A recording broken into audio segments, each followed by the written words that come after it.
Le golf au féminin vous est présenté par Go les filles. Notre mission, soutenir le développement des golfeuses de la relève.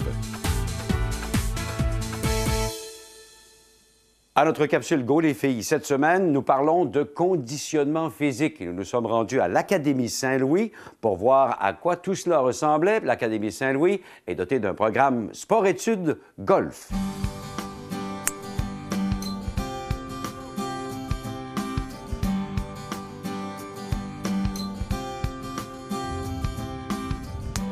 Les faiblesses les plus souvent rencontrées chez les femmes au golf sont la force de préhension de la main, qui a un impact sur la prise sur le bâton, donc un impact sur le swing. Ensuite, la force et la puissance des fessiers et des jambes, qui a un impact sur la distance sur le terrain pour la balle. Et ensuite, la stabilité du tronc, donc les abdominaux.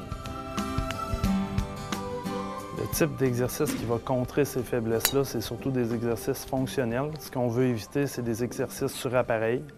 Donc, on va utiliser beaucoup de poids libres, d'élastiques, d'exercices au sol, d'exercices avec des ballons. On va travailler le corps comme un tout. On ne ciblera pas nécessairement plus le haut ou le bas du corps, mais on va vraiment travailler avec une multitude d'exercices pour cibler les différentes régions faibles pour avoir un impact le plus tôt possible sur le swing. On va se placer au sol, sur les coudes, sur le bout des pieds, on fait la planche abdominale. C'est parti, le dos droit. On garde le corps aligné avec les jambes, on respire normalement. L'importance de l'échauffement sur les performances au golf est très élevée. Au golf, il y a une multitude de muscles qui travaillent conjointement pour avoir un swing efficace. Certains muscles doivent être activés, d'autres devraient être relâchés, donc on va avoir certains échauffements dynamiques, d'autres qui vont être des étirements pour ainsi produire un swing qui est le plus fluide possible.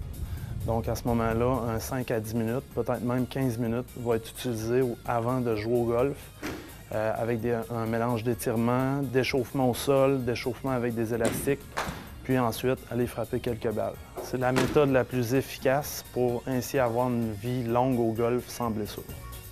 On va faire le One Leg Deadlift. On va se placer sur une jambe, vous allez essayer de ne pas perdre l'équilibre. On descend touchant à notre pied opposé. On va le faire 6 fois chaque côté. C'est parti. Il y a plusieurs facteurs importants qui vont influencer la performance au golf, autre que l'entraînement physique.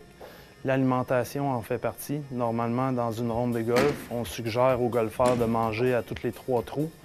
Une bonne combinaison de protéines glucides va faire le travail durant une ronde de golf. C'est sûr que, vu la durée d'une ronde de golf, c'est super important de manger et boire. Donc, l'hydratation aussi va jouer un grand rôle.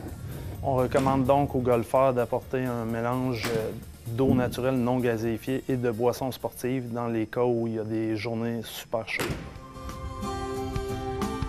Donc, si une femme désire performer au golf, elle doit absolument avoir un bon mélange d'échauffement, d'entraînement physique, d'alimentation et d'hydratation pour atteindre ses objectifs.